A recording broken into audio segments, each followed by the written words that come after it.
유나야, 오늘 사람 많은데 좀 정신 차려. 망신당하고 싶지 않으면 똑바로 해. 시어머니의 차가운 목소리가 귓가를 때렸고 저는 떨리는 손으로 그릇을 들어 올렸지만 손가락 끝에서 감각이 사라지며 그릇이 바닥으로 미끄러졌습니다. 쨍그랑 조용했던 행사장에 깨지는 소리가 울려 퍼지는 순간 모든 사람의 시선이 저를 향했고 저는 이렇게 무너지면 안 되는데 조금만 더 버텨야 하는데 라고 속으로 되뇌었지만 다리에서 힘이 완전히 빠지며 눈앞이 캄캄해졌습니다. 유나야, 얼굴이 왜 그래? 도진의 다급한 목소리가 희미하게 들려왔지만 저는 이미 의식을 잃고 쓰러지고 있었고 그 순간 머릿속엔 단 하나의 생각만 맴돌았습니다. 나는 왜 이렇게까지 참아야 했을까? 여러분, 안녕하세요.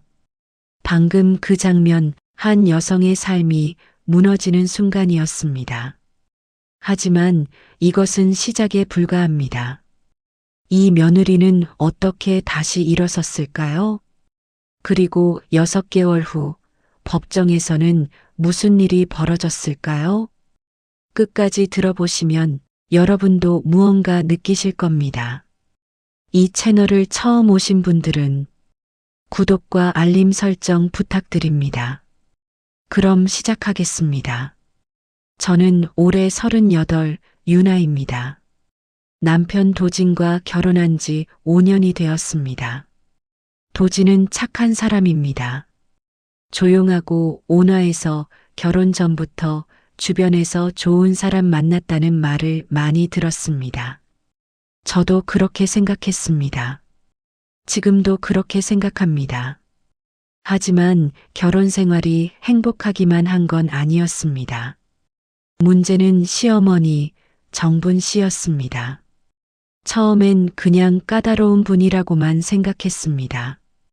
결혼식 준비할 때도 이건 이렇게 해야지, 저건 저렇게 하면 안 돼 하시며 모든 걸 당신 뜻대로 하셨습니다. 저는 그냥 따랐습니다. 결혼식 한 번 하는 건데 시어머님 기분 맞춰드리는 게 나쁘지 않다고 생각했습니다. 결혼하고 나서도 비슷했습니다. 일주일에 한두 번씩 전화가 왔습니다. 유나야, 이번 주말에 집안 대청소 좀 같이 하자. 친척 모임이 있는데 음식 준비 좀 도와줘. 요새 내가 허리가 아픈데 병원 같이 가줄래? 처음엔 다 들어드렸습니다. 며느리니까 당연하다고 생각했습니다. 그런데 시간이 지날수록 요청이 많아졌습니다. 일주일에 한두 번이던 전화가 사흘에 한 번, 이틀에 한 번, 급기야 매일같이 오기 시작했습니다. 유나야, 오늘 장 보러 가는데 같이 가자. 은행 업무 좀 도와줘. 친구분들 만나는데 음식 좀 준비해줘. 저는 거절하지 못했습니다. 시어머니 요청을 거절하면 나쁜 며느리가 되는 것 같았습니다. 그러던 중 제게 큰 일이 생겼습니다. 작년 여름 갑자기 몸에 이상이 왔습니다. 손발이 저리고 자주 어지러웠습니다. 병원에 갔더니 만성질환이라고 했습니다. 장기적인 치료가 필요한 병이었습니다. 치료를 시작했습니다. 약을 먹고 주사를 맞고 정기적으로 검사를 받았습니다. 치료 부작용이 심했습니다. 약을 먹으면 손이 저렸습니다. 물건을 잡기도 힘들었습니다. 온몸이 나른하고 기운이 없었습니다. 계단을 오르면 숨이 찼습니다. 의사 선생님은 무리하지 마세요. 충분히 쉬셔야 합니다라고 했습니다. 하지만 시어머니는 달랐습니다. 제가 아프다고 하면 요즘 젊은 사람들은 다 그래. 나도 내 나이 때 훨씬 힘들었어라고 하셨습니다. 제가 피곤하다고 하면 집에만 있으니까 그렇지. 밖에 나와서 움직여야 기운이 나라고 하셨습니다. 저는 설명하기를 포기했습니다. 말해봐야 소용없었으니까요. 그러던 어느 날이었습니다. 시댁에서 큰 행사가 있다고 했습니다. 친척 어른 한 분이 팔순 잔치를 하신다는 거였습니다. 시어머니가 전화를 하셨습니다. 유나야, 이번 행사는 내가 책임져야 한다. 우리 집안 큰 며느리잖아. 음식 준비부터 손님 접대까지 다 내가 주도해야 해. 저는 당황했습니다. 어머니, 제가 요즘 몸이 안 좋아서 말을 끝까지 하기도 전에 시어머니가 말씀을 끊으셨습니다. 아프면 약 먹으면 되잖아. 이건 우리 집안의 체면이 걸린 문제야. 내가 안 하면 누가 해? 도진이? 도진이는 남자니까 이런 일 못해. 내가 해야지. 저는 거절하지 못했습니다. 시어머니의 목소리에는 협상의 여지가 없었습니다. 알겠습니다라고 대답할 수밖에 없었습니다. 전화를 끊고 나서 한숨이 나왔습니다. 어떻게 해야 하나, 몸도 안 좋은데 큰 행사를 어떻게 준비하나? 남편 도진에게 말했습니다. 여보, 어머니가 팔순 잔치 준비를 나보고 다 하래. 나 요즘 몸도 안 좋은데 어떡하지? 도진은 미안한 표정을 지었습니다. 미안해. 엄마한테 내가 말해볼게. 하지만 저는 알았습니다. 도진이 말해도 시어머니는 안 들으실 거라는 걸. 시어머니는 항상 당신 뜻대로 하시는 분이니까요. 다음 날부터 준비가 시작됐습니다. 시어머니는 매일 전화해서 지시를 내렸습니다. 오늘은 장 보러 가자. 음식 메뉴 정해야지. 손님 명단 작성해야 해. 저는 매일 시댁에 갔습니다. 손이 저려서 물건을 제대로 잡지도 못했지만 장을 봤습니다. 숨이 차서 계단을 오르기 힘들었지만 시댁 2층까지 올라가 청소를 했습니다. 도진은 제 상태를 봤습니다. 아침마다 제가 침대에서 일어나는 걸 힘들어하는 걸 봤습니다. 씻고 나와서 소파에 주저앉아 숨을 헐떡이는 걸 봤습니다. 어느 날 아침 도진이 제게 말했습니다. 유나야, 이건 정상이 아니야. 내가 너무 무리하고 있어. 저는 웃으며 대답했습니다. 괜찮아. 조금만 참으면 돼. 행사 끝나면 쉴 수 있을 거야. 하지만 속으로는 알고 있었습니다. 이게 끝이 아니라는 걸. 이 행사가 끝나도 다음 행사가 있을 거라는 걸. 시어머니의 요구는 끝이 없다는 걸. 도진은 아무 말도 하지 않았습니다. 하지만 저는 느꼈습니다. 도진의 눈빛이 달라진 걸. 무언가 생각하고 있다는 걸. 속으로 경고등을 켜고 있다는 걸. 하지만 저는 그저 하루하루를 버텼습니다. 다른 방법이 없었으니까요. 행사 준비는 생각보다 훨씬 힘들었습니다. 시어머니가 요구하는 것들이 점점 많아졌습니다. 처음엔 음식 준비와 손님 접대만 하면 된다고 했는데 나중엔 장소 예약, 식순 준비, 답례품 구매, 초대장 발송까지 모든 걸 제가 해야 했습니다.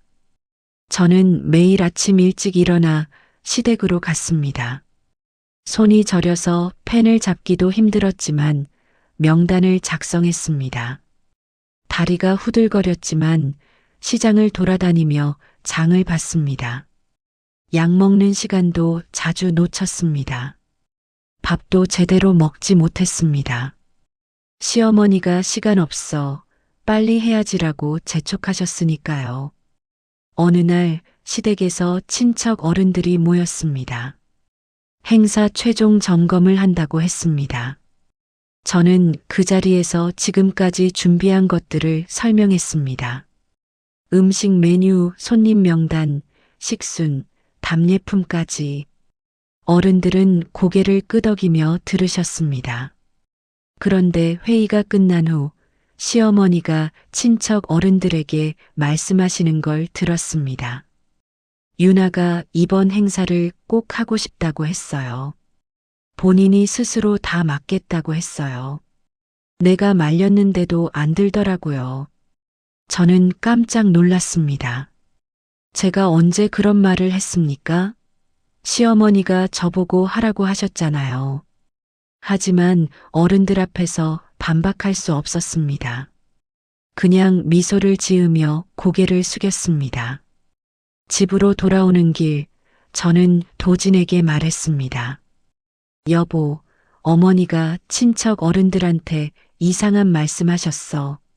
내가 스스로 행사 준비를 하겠다고 했대. 나 그런 말 한 적 없는데. 도진은 핸들을 꽉 쥐었습니다. 엄마가 왜 그런 말을. 하지만 말을 끝까지 잊지 못했습니다. 그 후로도 비슷한 일이 계속됐습니다. 시어머니는 주변 사람들에게 유나가 자기가 하겠다고 했다. 유나가 이렇게 하고 싶다고 했다는 말을 계속하셨습니다. 마치 제가 모든 걸 주도하는 것처럼 보이게 만드셨습니다. 친척들의 시선이 달라졌습니다. 처음엔 유나 씨 고생이 많네요 라고 하시던 분들이 유나 씨가 정말 열심히 하시네요. 본인이 하고 싶어서 그러시나 봐요 라고 말했습니다. 어떤 분은 요즘 젊은 사람들은 체면을 중요하게 생각하나 봐라고도 했습니다. 저는 억울했습니다. 하지만 해명할 수가 없었습니다. 해명하면 시어머니와 정면으로 부딪히는 겁니다. 그러면 더 큰 갈등이 생길 게 뻔했습니다. 그래서 저는 입을 다물었습니다. 그냥 웃으며 넘어갔습니다. 도진도 힘들어했습니다. 어느 날 밤 도진이 제게 말했습니다. 유나야, 엄마한테 내가 직접 말해볼까? 내가 아프다고, 이러면 안 된다고. 저는 고개를 저었습니다. 괜찮아. 오히려 더 복잡해질 것 같아. 조금만 더 참을게. 행사만 끝나면 돼. 하지만 속으로는 두려웠습니다. 시어머니의 말 때문에 제가 점점 고립되고 있다는 걸 느꼈습니다. 친척들은 이제 저를 하고 싶어서 하는 사람으로 봤습니다. 아무도 제가 힘들다는 걸 몰랐습니다. 아니, 알려고 하지 않았습니다. 행사 일주일 전 몸 상태가 급격히 나빠졌습니다. 아침에 일어나려는데 손발이 전혀 움직이지 않았습니다. 온몸이 굳은 것 같았습니다. 도진이 깜짝 놀라 저를 부축해 일으켰습니다. 유나야, 병원 가야 해. 이건 정말 아니야. 저는 병원에 갔습니다. 의사 선생님은 심각한 표정으로 말했습니다. 환자분, 지금 상태가 매우 안 좋습니다. 건강 수치가 급격히 나빠졌어요. 당분간 절대 안정이 필요합니다. 무리하시면 안 됩니다. 입원을 권했지만 저는 거절했습니다. 행사가 일주일 남았는데 입원할 수 없었습니다. 집으로 돌아와 시어머니에게 전화했습니다. 어머니, 제가 요즘 몸이 정말 안 좋아서요. 병원에서 쉬라고 하는데. 시어머니가 말을 끊으셨습니다. 유나야, 지금 뭐 하는 거야? 행사가 일주일 남았는데 갑자기 왜 이래? 내가 하겠다고 한 거잖아. 저는 할 말을 잃었습니다. 제가 언제 하겠다고 했습니까? 하지만 아무 말도 할 수 없었습니다. 시어머니의 목소리엔 화가 섞여 있었습니다. 지금 손님들한테 다 연락했고 음식도 주문했어. 내가 책임지기로 한 거야. 이제 와서 아프다고 하면 어떡해? 전화를 끊고 저는 울었습니다.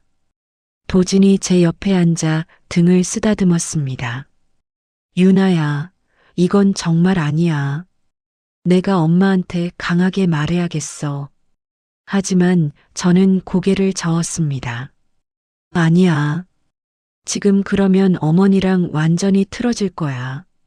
그냥 조금만 더 참을게. 도진은 아무 말도 하지 않았습니다. 하지만 저는 느꼈습니다. 도진이 무언가 결심하고 있다는 걸. 도진의 눈빛이 달라졌습니다. 평소에 온화한 눈빛이 아니었습니다. 단호하고 냉정한 눈빛이었습니다. 그날 밤 저는 도진이 무언가 적는 소리를 들었습니다. 몰래 일어나 보니 도진이 노트북 앞에 앉아 있었습니다. 화면엔 날짜와 시간, 그리고 상황이 적혀 있었습니다. 시어머니가 한 말, 제가 한 일, 제 건강 상태까지. 도진이 기록을 남기고 있었습니다. 저는 도진에게 물었습니다. 여보, 이게 뭐야? 도진이 저를 돌아봤습니다. 유나야, 이건 증거야. 나중에 필요할 수도 있어. 엄마가 계속 이런 식으로 나오면 우리도 대비해야 해. 저는 가슴이 철렁했습니다. 도진이 시어머니와 맞설 준비를 하고 있었습니다. 하지만 동시에 안도감도 들었습니다. 제 편이 있다는 게, 저를 지켜주려는 사람이 있다는 게 감사했습니다. 행사 당일이 다가왔습니다. 저는 새벽부터 일어나 준비를 시작했습니다. 몸은 천근만근이었지만 움직여야 했습니다. 약을 먹고 억지로 밥을 먹고 옷을 입었습니다. 도진이 제 모습을 보며 걱정스러운 표정을 지었습니다. 유나야, 정말 괜찮아? 오늘 안 가도 돼. 내가 엄마한테 말할게. 저는 고개를 저었습니다. 아니야. 여기까지 왔는데 이제 그만둘 수 없어. 오늘만 버티면 돼. 도진은 한숨을 쉬며 차 키를 집었습니다. 알았어. 근데 힘들면 바로 말해. 우리 바로 나올 거야. 행사장에 도착했습니다. 이미 친척 어른들이 많이 와 계셨습니다. 시어머니가 저를 보더니 손짓했습니다. 유나야, 빨리 와. 음식 나가기 시작했어. 손님들 자리 안내하고 음식 배식도 체크해야지. 저는 고개를 끄덕이고 일을 시작했습니다. 하지만 몸이 말을 듣지 않았습니다. 손이 너무 저려서 접시를 제대로 잡을 수 없었습니다. 다리가 후들거려서 자꾸 비틀거렸습니다. 어지러워서 벽을 짚고 서 있어야 했습니다. 그래도 일은 계속됐습니다. 손님들은 계속 오셨고 음식은 계속 나갔고 저는 계속 움직여야 했습니다. 점심시간이 지나고 오후가 됐습니다. 본격적인 식사 시간이었습니다. 저는 주방과 홀을 왔다 갔다 하며 음식을 나르고 손님들을 챙겼습니다. 시어머니는 계속 지시했습니다. 유나야, 저 테이블 국 더 가져다 줘. 저기 물 떨어졌어. 손님들 인사받아야지. 그러던 중 제가 국그릇을 들고 가다가 비틀거렸습니다. 다리에 힘이 풀려서 그만 주저앉을 뻔했습니다. 옆에 있던 친척 어른이 저를 부축했습니다. 유나 씨, 괜찮아요? 저는 억지로 웃으며 대답했습니다. 네, 괜찮습니다. 잠깐 삐끗했어요. 하지만 시어머니가 보셨습니다. 시어머니가 다가오시더니 작은 목소리로 말했습니다. 유나야, 오늘 사람 많은데 좀 정신 차려. 망신 당하고 싶지 않으면 똑바로 해. 저는 고개를 숙였습니다. 죄송합니다. 식사가 끝나고 본격적인 행사가 시작됐습니다. 팔순을 맞은 어른께 축하 인사를 드리는 시간이었습니다. 저는 뒤에서 행사 진행을 도왔습니다. 마이크를 챙기고 영상을 틀고 케이크를 준비했습니다.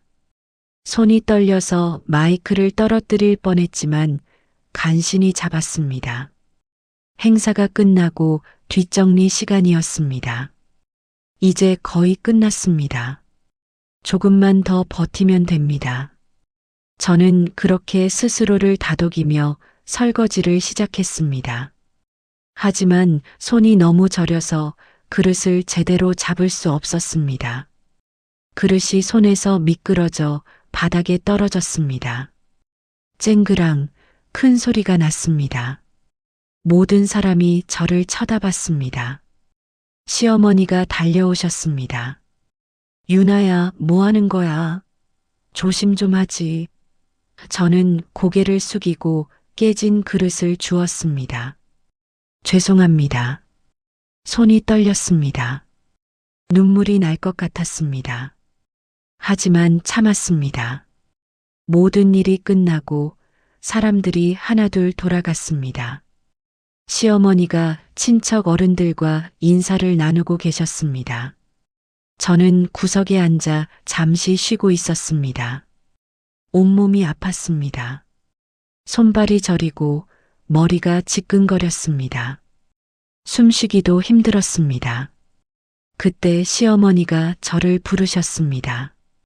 유나야, 이리 와봐. 저는 힘겹게 일어나 시어머니께 갔습니다. 시어머니 주변엔 친척 어른 몇 분이 계셨습니다. 시어머니가 말씀하셨습니다. 오늘 유나가 정말 많이 도와줬어요. 본인이 꼭 하고 싶다고 해서 다 맡겼는데 잘해줬네요. 또 그 말이었습니다. 제가 하고 싶다고 했다는 말. 저는 참을 수 없었습니다. 어머니, 제가 언제 하고 싶다고 말을 시작했지만 시어머니가 웃으며 제 말을 끊으셨습니다. 뭐래? 유나야, 겸손하긴. 내가 직접 나한테 말했잖아. 자기가 하고 싶다고. 친척 어른들이 웃으셨습니다. 유나 씨가 정말 효성이 좋네요.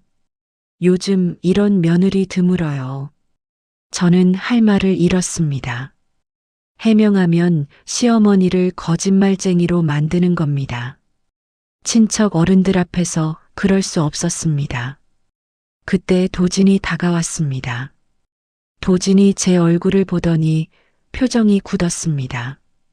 유나야, 얼굴이 왜 그래? 괜찮아? 저는 고개를 끄덕이려 했지만 그 순간 눈앞이 캄캄해졌습니다. 다리에 힘이 풀렸습니다. 저는 그대로 쓰러졌습니다. 깨어났을 때 저는 차 안에 있었습니다. 뒷좌석에 누워 있었고 도진이 운전하고 있었습니다. 차는 빠르게 달리고 있었습니다. 여보, 제가 작게 불렀습니다. 도진이 백미러로 저를 쳐다봤습니다. 유나야, 깨어났어? 괜찮아? 지금 병원 가는 중이야. 행사는? 제가 물었습니다. 도진이 대답했습니다. 다 끝났어. 걱정 마. 저는 안도하며 눈을 감았습니다. 그때 도진이 말했습니다. 유나야, 오늘로 끝이야. 더 이상 엄마 말 들을 필요 없어. 우리 다른 집으로 이사 갈 거야. 저는 눈을 떴습니다. 뭐라고? 도진이 다시 말했습니다. 이번엔 더 단호하게. 다시는 엄마한테 이런 일 당하게 안 할 거야. 오늘부터 우리 따로 살 거야. 내가 이미 집 알아봤어. 저는 놀랐습니다. 도진이 이미 준비하고 있었습니다. 언제부터 준비했을까요? 저는 물었습니다. 어머니가 뭐라고 하실까? 도진이 대답했습니다. 상관없어. 내가 다 책임질게. 유나야, 넌 이제 쉬어. 더 이상 참지 마. 병원에 도착했습니다. 응급실로 들어갔고 의사 선생님이 저를 진찰했습니다. 환자분 극도로 피로한 상태입니다. 건강 상태도 매우 나빠졌고요. 당분간 입원이 필요합니다. 저는 입원을 하게 됐습니다. 병실에 누워 있는데 도진이 제 손을 잡았습니다. 유나야, 미안해. 내가 진작에 이렇게 했어야 했는데. 저는 고개를 저었습니다. 아니야. 괜찮아. 도진이 말했습니다. 이제 우리 엄마한테서 멀어질 거야. 내가 회복할 때까지, 아니 영원히. 병원에서 사흘을 보냈습니다. 의사 선생님은 절대 안정이 필요하다며 일주일 입원을 권했지만 저는 퇴원을 선택했습니다. 병원에 있으면 시어머니가 찾아올 것 같았습니다. 도진도 같은 생각이었는지 퇴원을 도와줬습니다. 퇴원한 날 도진이 저를 새로운 집으로 데려갔습니다. 시댁에서 차로 30분 거리에 있는 작은 아파트였습니다. 여기가 우리 새 집이야. 이미 전세 계약했어. 도진이 말했습니다. 저는 멍하니 집안을 둘러봤습니다. 작지만 깨끗했습니다. 이미 기본 가구도 들어와 있었습니다. 언제 이렇게 준비했어? 제가 물었습니다. 도진이 대답했습니다. 한 달 전부터 내가 너무 힘들어하는 걸 보고 결심했어. 더 이상은 안 되겠다고 생각했어. 저는 도진을 안았습니다. 고맙고 미안하고 안도됐습니다. 하지만 평화는 오래가지 않았습니다. 이틀 후 시어머니에게서 전화가 왔습니다. 저는 받지 않았습니다. 하지만 전화는 계속 왔습니다. 하루에 10통, 20통씩 문자도 쏟아졌습니다. 유나야, 왜 전화 안 받아? 도진이 어디 갔어? 집에 아무도 없던데? 사흘째 되던 날 시어머니가 우리 집 주소를 알아냈습니다. 문을 두드리는 소리가 들렸습니다. 도진아, 문 열어. 시어머니의 목소리였습니다. 도진이 인터폰으로 대답했습니다. 엄마, 지금은 만날 수 없어요. 유나가 회복 중이에요. 뭐? 회복? 유나 아프다는 핑계로 나를 피하는 거야? 시어머니의 목소리가 높아졌습니다. 문 당장 열어. 내가 내 엄마야. 도진이 단호하게 대답했습니다. 엄마, 오늘은 안 돼요. 나중에 연락드릴게요. 시어머니는 1시간 넘게 문 앞에서 소리를 지르다가 돌아가셨습니다. 저는 방 안에서 그 소리를 들으며 떨었습니다. 도진이 제 방에 들어와 저를 안아줬습니다. 괜찮아. 내가 지킬게. 그날 밤 이상한 일이 시작됐습니다. 제 핸드폰에 모르는 번호에서 문자가 왔습니다. 당신 때문에 집안이 망가졌어요. 부끄러운 줄 아세요? 처음엔 누가 보낸 건지 몰랐습니다. 하지만 곧 알게 됐습니다. 다음 날 친척 어른 한 분이 전화를 주셨습니다. 유나 씨, 요즘 무슨 일이 있어요? 정분 씨가 정말 속상해 하시던데요. 저는 조심스럽게 대답했습니다. 제가 몸이 안 좋아서 잠시 쉬고 있어요. 그분이 말했습니다. 그래도 시어머니를 그렇게 대하면 안 되죠. 정분 씨가 유나 씨 때문에 많이 힘들어 하신다고 하던데요. 저는 당황했습니다. 시어머니가 그런 말을 하고 다니십니까? 전화를 끊고 나서 도진에게 말했습니다. 여보, 어머니가 친척들한테 이상한 말을 하고 다니시나 봐. 도진이 한숨을 쉬었습니다. 알아. 나한테도 연락 왔어. 삼촌들, 고모들한테서. 그리고 며칠 후 더 심각한 일이 벌어졌습니다. 저는 작은 온라인 쇼핑몰을 운영하고 있었습니다. 수제 액세서리를 만들어 파는 일이었습니다.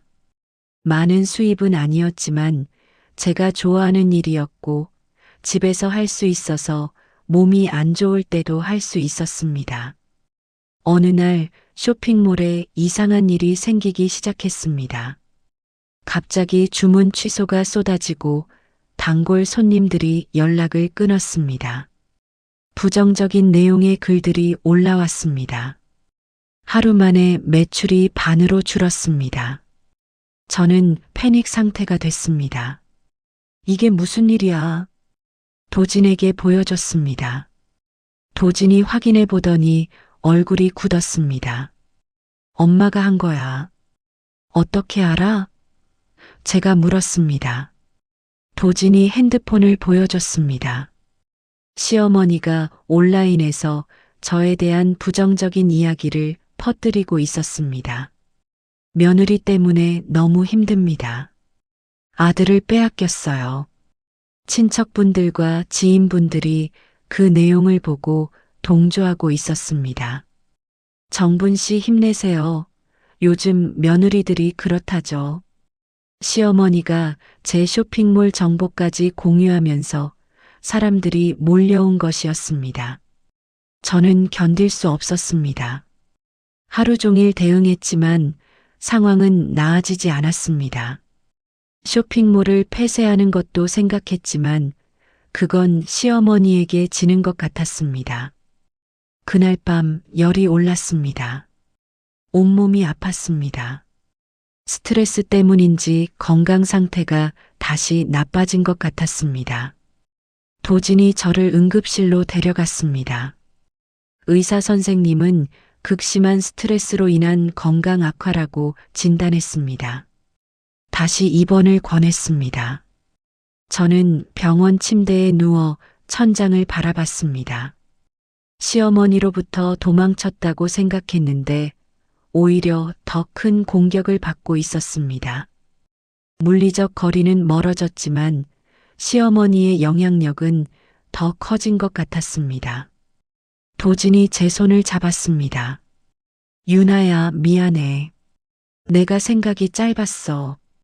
엄마가 이렇게까지 할 줄 몰랐어. 저는 고개를 저었습니다. 당신 잘못이 아니야. 하지만 속으로는 두려웠습니다. 이 상황을 어떻게 해결해야 할까요?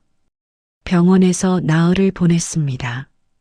그 사이에도 시어머니의 공격은 계속됐습니다. 온라인에 새로운 글이 올라왔습니다. 며느리가 아들을 세뇌시켰어요.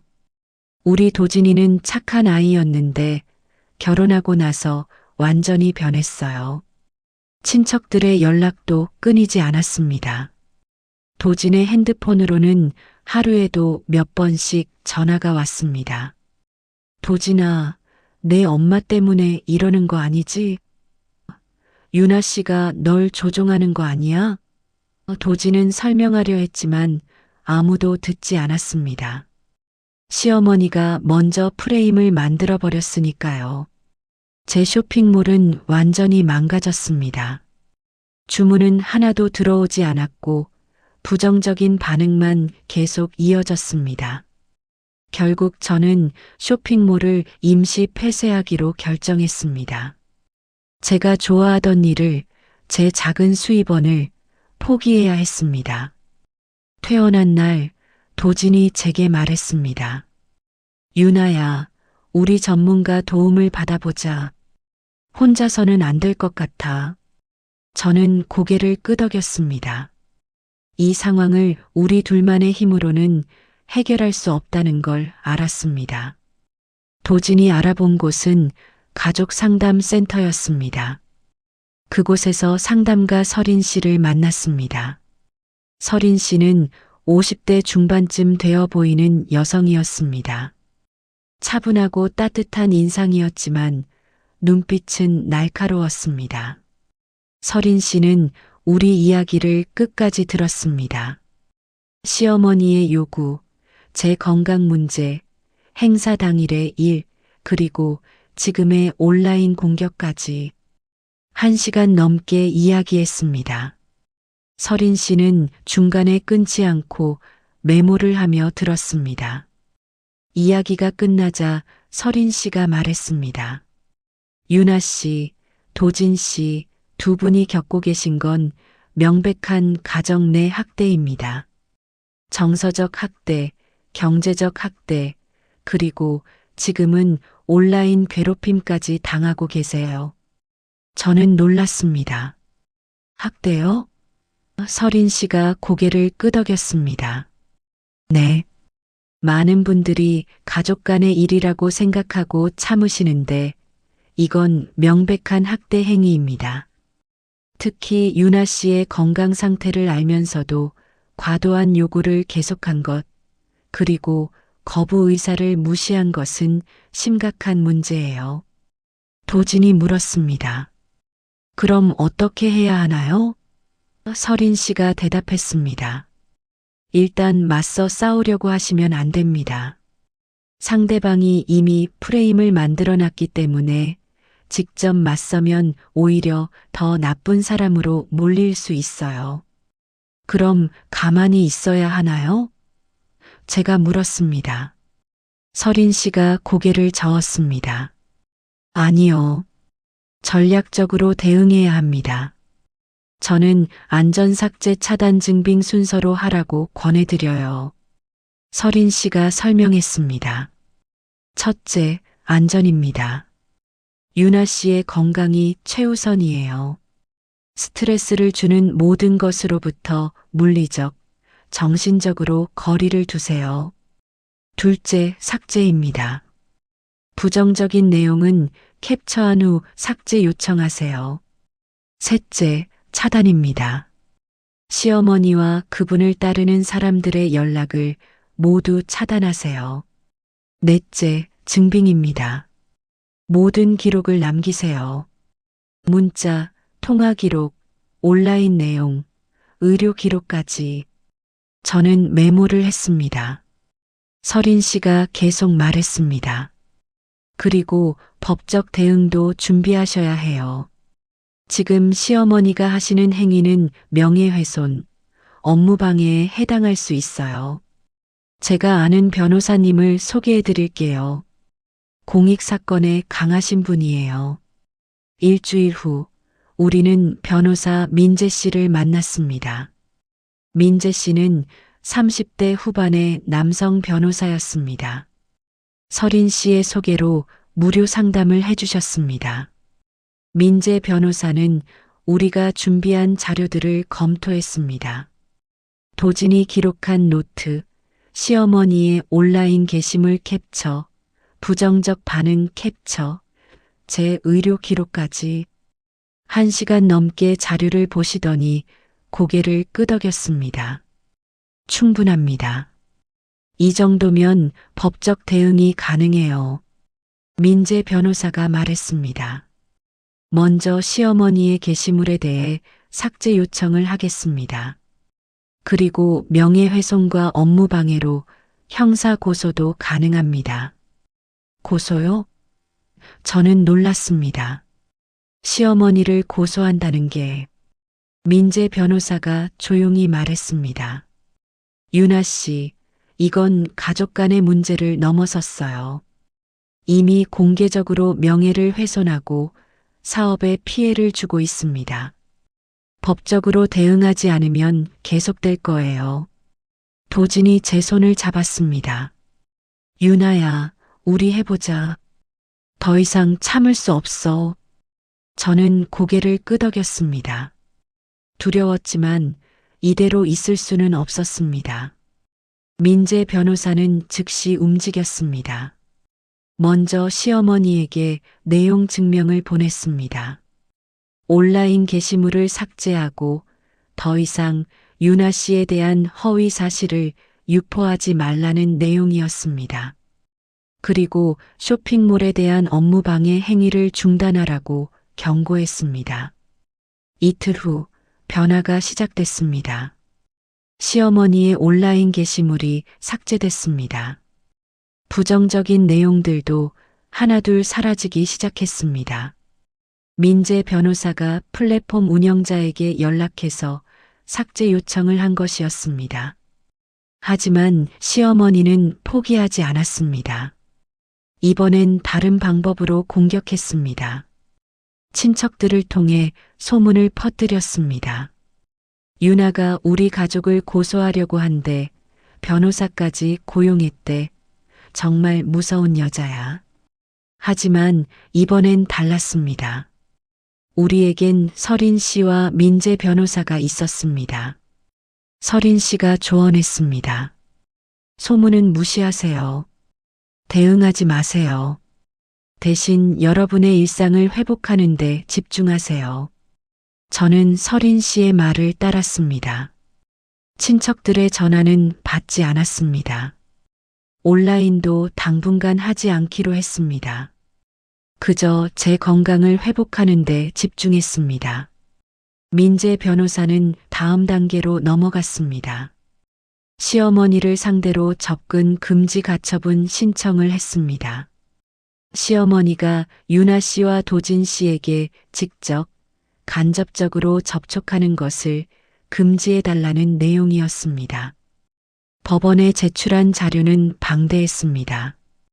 도진이 기록한 일지, 제 의료 기록, 시어머니의 온라인 게시물, 부정적 내용 캡처, 통화 기록까지 모든 증거가 시어머니의 학대 행위를 입증했습니다. 한 달 후 법원에서 연락이 왔습니다. 가처분 신청이 인용됐습니다.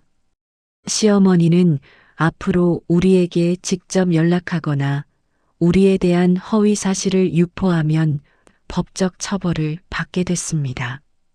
반경 100m 이내 접근도 금지됐습니다. 민재 변호사가 말했습니다. 이제 법적 보호막이 생긴 겁니다. 시어머니가 이 명령을 어기면 바로 처벌받아요. 안심하셔도 됩니다. 저는 처음으로 안도의 한숨을 쉬었습니다. 하지만 시어머니는 쉽게 물러서지 않았습니다. 이번엔 다른 가족을 통해 연락을 시도했습니다. 도진의 고모가 전화를 걸어왔습니다. 도진아, 내 엄마가 많이 힘들어 하셔. 이렇게까지 해야 하니? 도진이 대답했습니다. 고모, 죄송하지만 저희도 선택의 여지가 없었어요. 친척들은 여전히 시어머니 편이었습니다. 하지만 이제 우리에겐 법이 있었습니다. 누가 뭐라 해도 우리는 법적으로 보호받고 있었습니다. 그게 큰 위안이 됐습니다. 서린 씨는 계속 상담을 해줬습니다. 일주일에 한 번씩 만나 제 상태를 확인했습니다. 유나 씨 많이 좋아지셨어요. 처음 오셨을 때랑 완전히 다르세요. 서린 씨가 말했습니다. 저도 느꼈습니다. 몸도 마음도 조금씩 회복되고 있다는 걸. 서린 씨가 제안했습니다. 이제 다음 단계로 넘어가 볼까요? 유나 씨가 좋아하시던 일, 쇼핑몰 다시 시작해 보세요. 하지만 또 공격받으면 제가 걱정했습니다. 서린 씨가 웃으며 말했습니다. 이제 법적 보호막이 있잖아요. 문제 생기면 바로 신고하면 돼요. 두려워하지 마세요. 저는 용기를 냈습니다. 쇼핑몰을 다시 열기로 했습니다. 하지만 이번엔 다르게 시작했습니다. 새로운 이름, 새로운 계정으로, 그리고 제 이야기를 솔직하게 썼습니다. 안녕하세요. 저는 한동안 쉬었다가 다시 돌아온 유나입니다. 사실 저는 가족 문제로 많이 힘들었습니다. 건강도 안 좋았고 어려운 일도 겪었습니다. 하지만 이제 다시 시작합니다. 제가 좋아하는 일을 하면서 살고 싶습니다. 반응은 놀라웠습니다. 사람들이 응원 댓글을 달아줬습니다. 힘내세요. 응원합니다. 다시 시작하는 용기가 대단해요. 주문도 들어오기 시작했습니다. 천천히 하지만 확실하게. 도진도 변했습니다. 예전의 온화한 모습은 그대로였지만 이제는 더 단호했습니다. 친척들이 연락하면 명확하게 선을 그었습니다. 죄송하지만 저희는 엄마와 거리를 두기로 했어요. 이해해 주세요. 더 이상 눈치 보지 않았습니다. 어느 날 시어머니가 또 다른 시도를 했습니다. 이번엔 도진의 직장으로 전화를 걸었습니다. 우리 도진이 며느리한테 잘못된 영향을 받았어요. 도와주세요. 하지만 도진의 직장 동료들은 이미 상황을 알고 있었습니다. 도진이 미리 설명해 놨으니까요. 동료 한 분이 도진에게 말했습니다. 형, 힘내. 우리가 다 알아. 형이 잘하고 있는 거. 도진은 그 말에 많이 위로받았다고 했습니다. 혼자가 아니라는 걸, 이해해주는 사람들이 있다는 걸 느꼈다고 했습니다. 시간이 지나면서 상황은 점점 안정됐습니다. 시어머니의 공격은 줄어들었습니다. 법적 처벌이 두려웠는지 아니면 지쳤는지 모르겠지만 연락도 뜸해졌습니다. 우리는 평화로운 일상을 되찾아가고 있었습니다. 6개월이 지났습니다. 제 건강은 많이 좋아졌습니다. 건강 수치도 정상으로 돌아왔고 손저림도 거의 없어졌습니다. 의사 선생님은 스트레스가 줄어서 그런 것 같다고 하셨습니다. 정말 그랬습니다. 시어머니로부터 자유로워지니 몸도 마음도 회복됐습니다. 쇼핑몰도 안정적으로 운영되고 있었습니다. 처음만큼은 아니었지만 꾸준히 주문이 들어왔습니다. 무엇보다 제가 즐기면서 일할 수 있다는 게 좋았습니다. 더 이상 누군가의 눈치를 보지 않아도 됐습니다. 서린 씨와의 상담도 계속됐습니다. 이제는 한 달에 한 번 정도만 만났습니다. 서린 씨가 말했습니다. 유나 씨, 정말 많이 좋아지셨어요. 처음 오셨을 때는 눈에 생기가 없었는데 지금은 완전히 달라요. 저도 느꼈습니다. 거울을 볼 때마다 제 얼굴이 달라진 걸 봤습니다. 예전엔 항상 지쳐 보였는데 이제는 생기가 돌았습니다. 웃음도 많아졌습니다. 도진이 요즘 너 정말 예뻐졌어라고 말할 때마다 행복했습니다. 도진과의 관계도 더 단단해졌습니다. 위기를 함께 극복하면서 우리는 더 가까워졌습니다. 예전엔 시어머니 문제로 조심스러웠는데 이제는 편하게 이야기할 수 있었습니다. 우리 정말 잘 버텨냈지? 도진이 말했습니다. 응, 당신 덕분이야. 제가 대답했습니다. 어느 날 도진의 고모에게서 연락이 왔습니다. 이번엔 다른 내용이었습니다. 도진아, 내 엄마가 많이 반성하시는 것 같아. 유나 씨한테 미안하다는 말을 전해달래. 저는 놀랐습니다. 시어머니가 사과를? 하지만 서린 씨는 조심하라고 했습니다. 아직은 거리를 유지하세요. 진심 어린 사과인지 아니면 다시 가까워지려는 시도인지 지켜봐야 해요. 저는 서린 씨의 조언을 따랐습니다. 고모에게 감사하다고 전해달라고만 했습니다. 몇 주 후 시어머니가 직접 편지를 보냈습니다. 우리 집 주소는 모르니까 도진의 직장으로 보냈습니다. 편지 내용은 짧았습니다. 미안하다. 내가 너무 심했다. 유나에게 용서를 구한다. 도진이 편지를 읽고 눈물을 흘렸습니다. 유나야, 엄마가 잘못을 인정했어. 저도 복잡한 감정이 들었습니다. 미움, 분노, 그리고 동시에 안도감. 시어머니도 사람이니까 잘못을 깨달을 수 있다는 것에 안도했습니다. 하지만 저는 아직 시어머니를 만날 준비가 되지 않았습니다. 서린 씨도 같은 의견이었습니다. 천천히 하세요. 용서는 할 수 있지만 관계 회복은 별개예요. 유나 씨가 준비됐을 때 하세요. 저는 시어머니에게 답장을 보냈습니다. 어머니의 마음 잘 받았습니다. 하지만 아직은 시간이 필요합니다. 제가 준비되면 연락드리겠습니다. 솔직하고 단호한 답장이었습니다. 그 후로 시어머니는 더 이상 연락하지 않았습니다. 편지도 전화도 없었습니다. 아마 제 답장을 존중해 주시는 것 같았습니다. 그게 감사했습니다. 저는 제 삶에 집중했습니다. 쇼핑몰을 확장하기 시작했습니다. 새로운 제품 라인도 개발했습니다. 고객들의 반응이 좋았습니다. 디자인이 정말 예뻐요. 정성이 느껴져요. 그런 댓글을 볼 때마다 뿌듯했습니다. 도진도 자기 일에 충실했습니다. 직장에서 승진도 했습니다. 우리는 작지만 안정적인 삶을 살고 있었습니다. 더 이상 누군가의 요구에 휘둘리지 않았습니다. 우리가 원하는 대로 살았습니다. 어느 주말 우리는 여행을 갔습니다. 결혼 후 처음으로 제대로 된 여행이었습니다. 바닷가에 앉아 파도 소리를 들으며 도진이 말했습니다.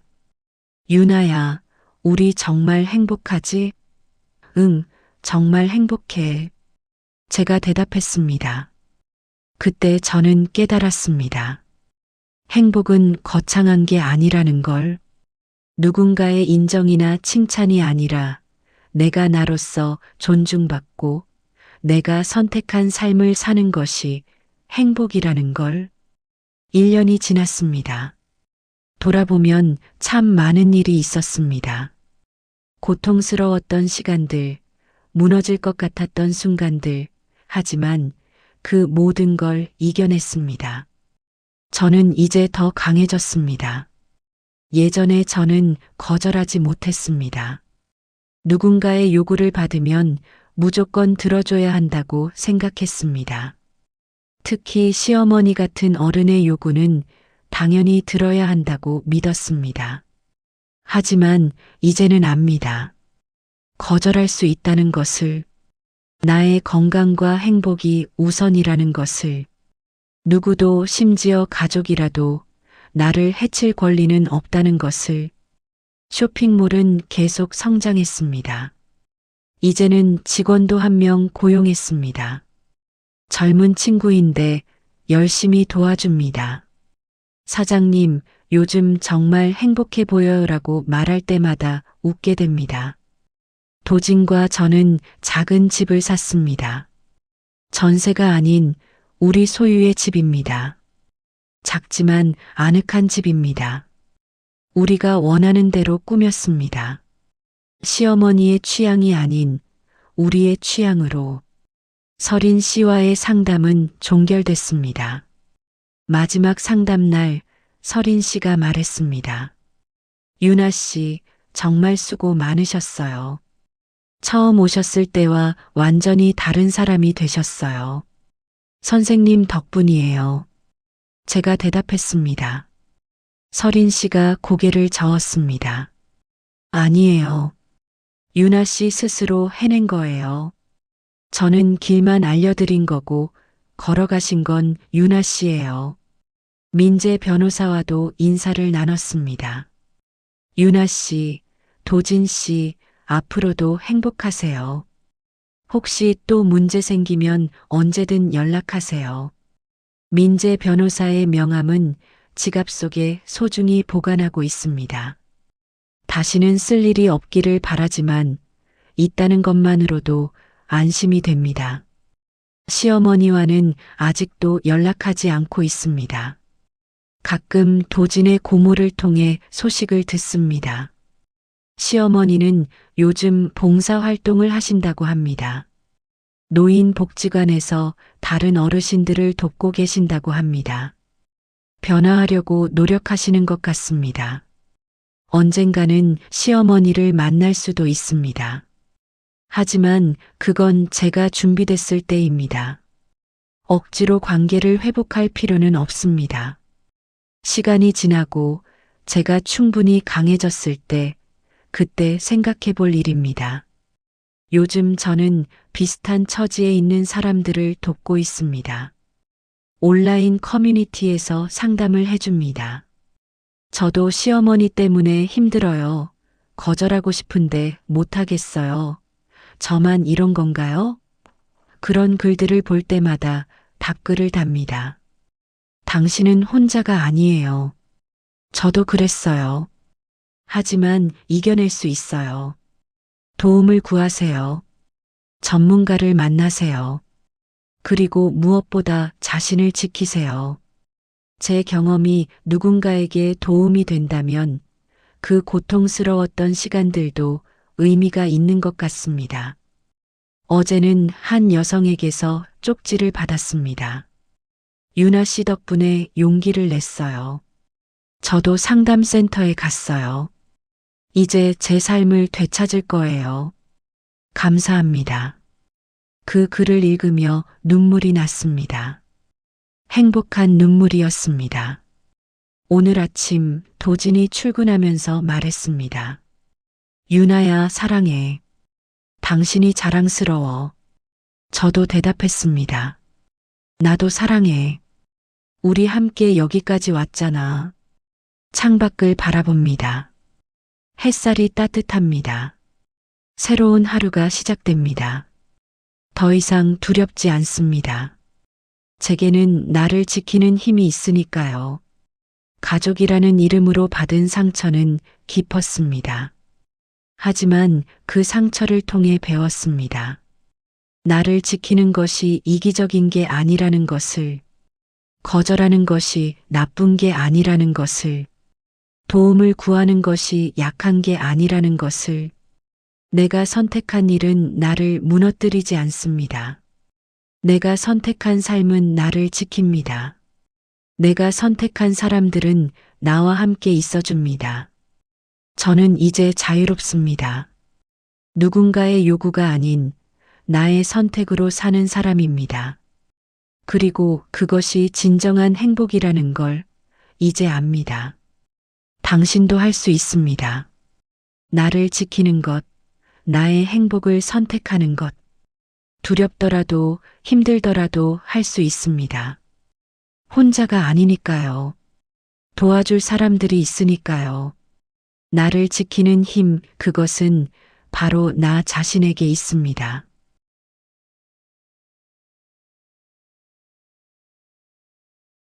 여러분, 유나 씨의 이야기 어떠셨나요?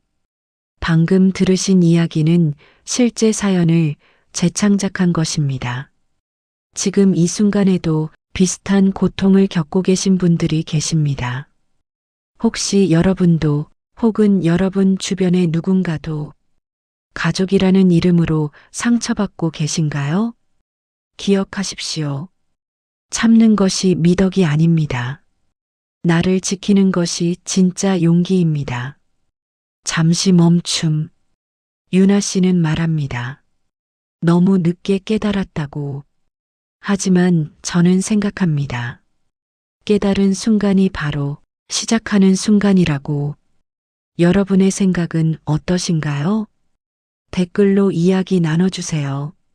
그리고 이런 이야기가 더 많은 분들께 전해질 수 있도록 구독과 좋아요, 공유 부탁드립니다.